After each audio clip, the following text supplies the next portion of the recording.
കുടംപുളിയിട്ട മോദക്കറിയും കപ്പയും നാടൻ രുചിയിൽ ഉണ്ടാക്കി നോക്കിയാലോ, പ്രത്യേകിച്ച് ഈ മഴക്കാലത്ത്. അപ്പം മോദമീൻ നല്ല കഷ്ണങ്ങളായിട്ട് ഇവിടെ എടുത്തു വെച്ചിട്ടുണ്ട്.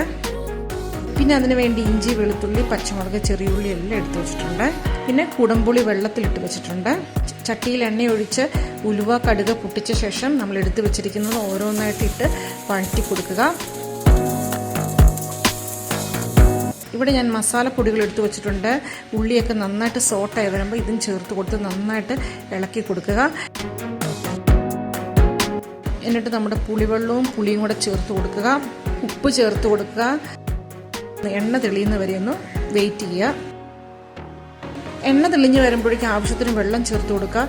ഇതൊന്ന് തിളച്ച് വരുമ്പോൾ നമുക്ക് മീൻ കഷ്ണങ്ങൾ ചേർത്ത് കൊടുക്കാം. എന്നിട്ട് കറിവേപ്പിലയുടെ തണ്ടും ചേർത്ത് നമുക്ക് മൂടി വെച്ചൊന്ന് വേവിക്കാം. ഇടയ്ക്ക് തുറന്നൊന്ന് നമുക്ക് ചുറ്റിച്ചു കൊടുക്കാം. കുറച്ച് നേരം കൂടി ഒന്ന് വേവിച്ച ശേഷം നമുക്ക് തുറന്ന് കുറച്ച് വെളിച്ചെണ്ണയും കറിവേപ്പിലയും കൂടെ ചേർത്ത് കൊടുത്ത് നമുക്ക് വാങ്ങാം.